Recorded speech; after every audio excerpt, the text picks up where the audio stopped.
Hello and welcome to our look at the upcoming August 21st trading session for Thursday. And as you can see right away, we need to pay attention to the Kansas City Federal Reserve Jackson Hole, Wyoming Symposium. This is a collection of central bankers, money managers, big money players, and the like from around the world. And it is very possible that we could get some type of if you will, market-moving announcement, some random comment, etc., that really could move the market. So with that being said, we have to keep somewhat of an eye on those market-moving events while looking at the announcements for the day.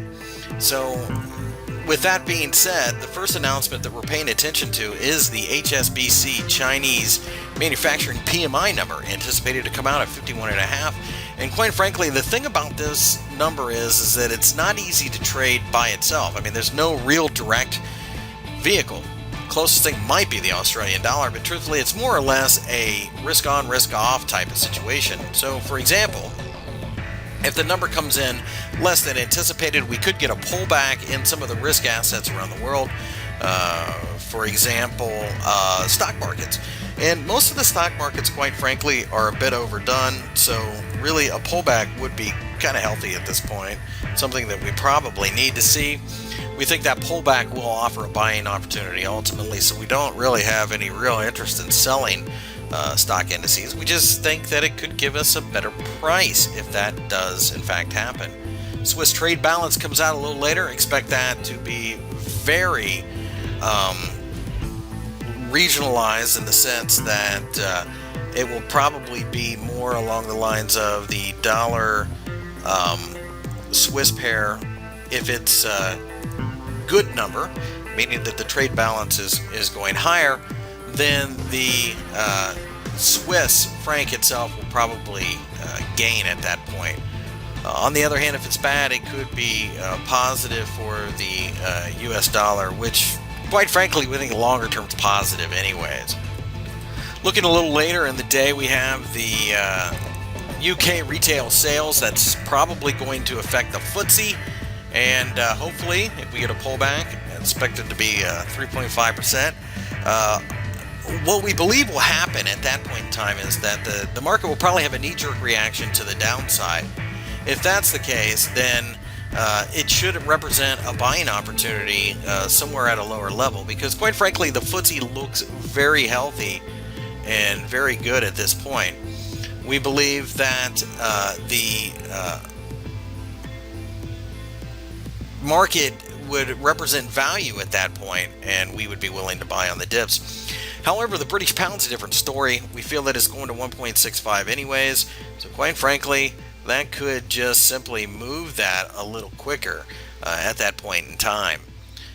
Lastly, the next announcement that we're really truly paying attention to is initial jobless claims out of the United States, expected at 303,000. Anything lower than that should be good for the stock markets. But again, a bad number isn't necessarily the worst thing. It could have ramifications for a nice pullback so that we can pick up momentum and then go higher. Quite frankly, the market is a little overbought. And when I say the market, I'm talking about stock markets in America at this point.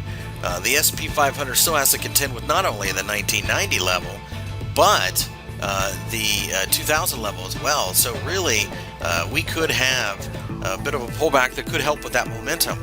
We get a daily close above 2000, all bets are off. It becomes a long-term buy and hold.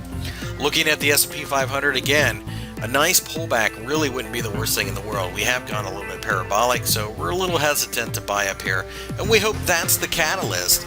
You know, perhaps something along the lines of a bad initial jobless claims number that gives the market a little bit chance to cool down. Otherwise, above 2,000, we are buyers.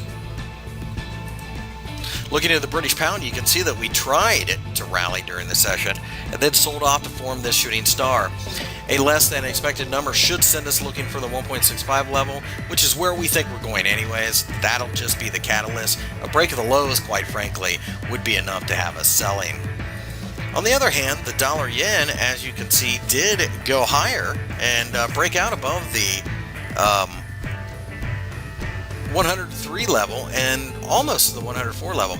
We think pullbacks will continue to be buying opportunities at this point, and as a result, that's exactly what we'll use them for. The FTSE, as you can see, fell a little bit, but we need to see a little bit more of a pullback really to be comfortable at this point. Quite frankly, the market is a little impulsive, so perhaps the number coming out of the UK may actually make that happen. Don't know yet, but that wouldn't necessarily be the worst thing in the world. And with that, we have looked at the upcoming Thursday, August 21st trading session.